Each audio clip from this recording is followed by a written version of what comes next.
Assalamualaikum warahmatullahi wabarakatuh.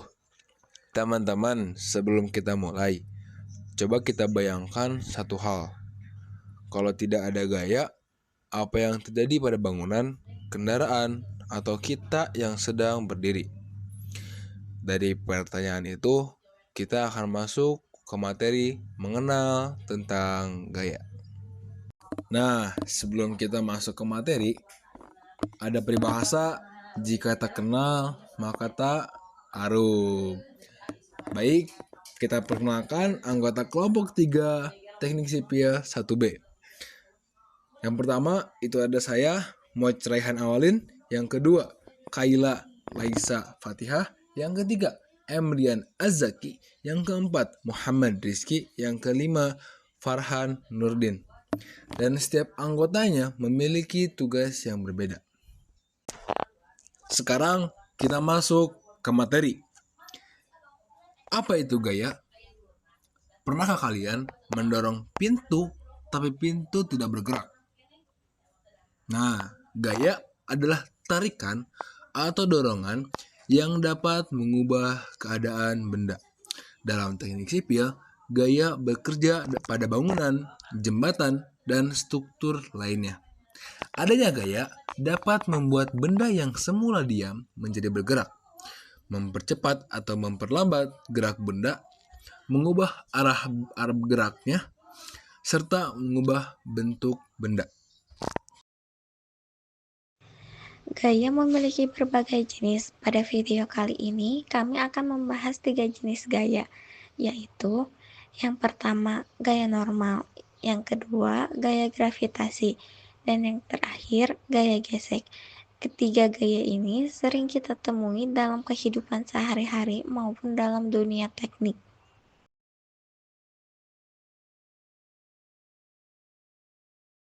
Kenapa buku di meja tidak jatuh?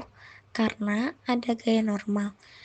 Secara definisi, gaya normal merupakan gaya yang diberikan oleh suatu permukaan untuk menahan benda yang berada di atas atau bersentuhan dengannya.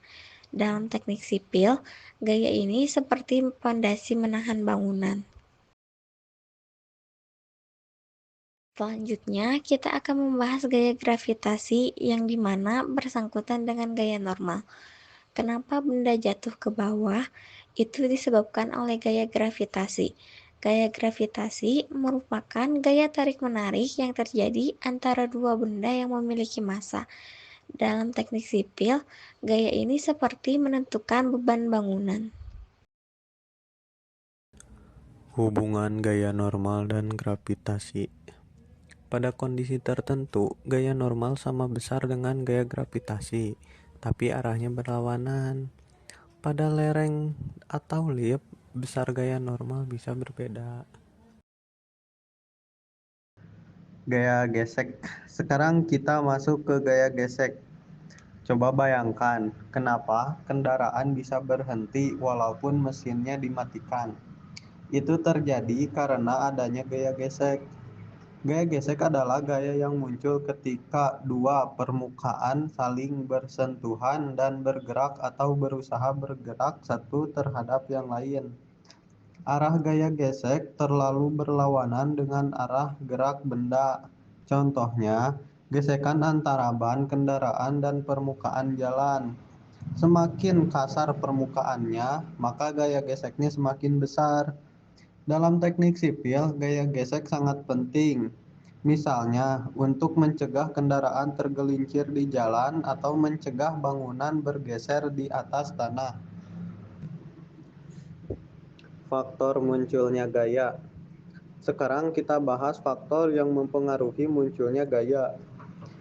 Coba bayangkan, dua orang mendorong benda yang sama, satu pelan dan satunya lagi lebih kuat. Menurut kalian, hasilnya sama atau berbeda? Tentu berbeda, karena besar gaya yang diberikan tidak sama. Faktor pertama adalah kekuatan dorongan atau tarikan. Semakin besar gaya yang diberikan, maka pengaruhnya juga semakin besar. Dan untuk faktor yang kedua adalah waktu dan jarak. Gaya yang bekerja lebih lama atau pada jarak tertentu akan memberikan efek yang berbeda pada benda. Selain itu, sifat benda juga berpengaruh. Benda yang keras membutuhkan gaya yang lebih besar untuk berubah bentuk dibandingkan benda yang lebih lunak. Nah, di sini aku bakal kasih contoh gaya dalam kehidupan sehari-hari antara lain menarik tali, mendorong troli, dan menendang bola. Biar aku jelasin ya. Yang pertama, mengapa menarik tali menjadi contoh gaya?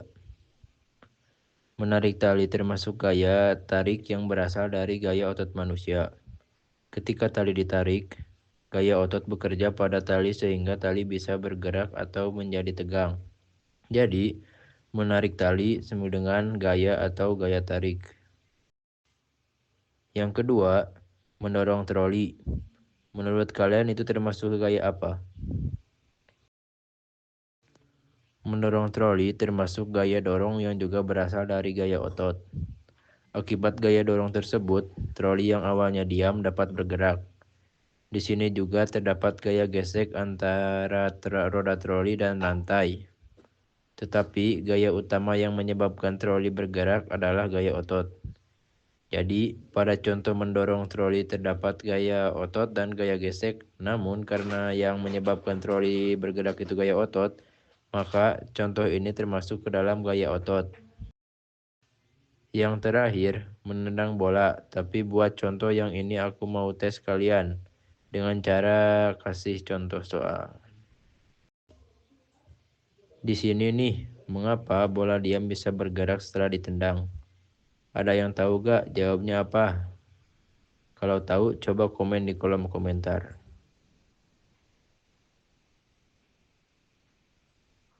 Pilihan jawabannya adalah gaya otot. Kenapa gaya otot? Hal ini karena saat bola ditendang, otot kaki manusia bekerja dan memberikan gaya dorong langsung ke bola. Gaya otot inilah yang menyebabkan bola yang semula diam menerima gaya, sehingga berubah dari keadaan diam menjadi bergerak. Sesuai dengan hukum Newton, gaya lain seperti gaya gravitasi memang selalu ada, tetapi tidak menyebabkan bola bergerak ke arah depan. Gaya gerak justru menghambat gerak bola, dan gaya magnet tidak berpengaruh karena bola tidak bersifat magnetik. Kita telah memasuki penghujung acara, sehingga pada bagian ini kami akan menyampaikan rangkuman dari materi yang telah dipaparkan. Gaya adalah tarikan atau dorongan yang bekerja pada suatu benda dan dapat menyebabkan perubahan pada keadaan benda tersebut. Perubahan yang ditimbulkan oleh gaya meliputi perubahan gerak, arah, kecepatan, serta bentuk benda. Dalam presentasi ini telah dibahas 3 jenis gaya, yaitu gaya normal, gaya gravitasi, dan gaya gesek. Gaya normal merupakan gaya yang diberikan oleh permukaan untuk menahan benda yang bersentuhan dengannya. Gaya gravitasi adalah gaya tarik-menarik antara benda yang memiliki massa dan berperan dalam menentukan berat suatu benda. Sementara itu, gaya gesek muncul akibat adanya kontak antara dua permukaan dan arahnya berlawanan dengan arah gerak benda. Ketiga jenis gaya tersebut sering bekerja secara bersamaan dalam kehidupan sehari-hari, seperti pada aktivitas menarik, mendorong, dan menendang, yang pada dasarnya melibatkan gaya otot sebagai penyebab utama terjadinya gerak. Dengan memahami konsep gaya, kita dapat mudah menjelaskan fenomena fisika di sekitar kita serta memahami penerapannya dalam bidang teknik, khususnya teknik sipil. Cukup sekian dari kelompok 3. Terima kasih yang sudah menonton dan memperhatikan. Semoga apa yang kita sampaikan menjadi ilmu yang berkah dan bermanfaat. Jangan lupa like and subscribe ya teman-teman. Mohon maaf bila ada salah kata. Terima kasih semuanya. Assalamualaikum warahmatullahi wabarakatuh.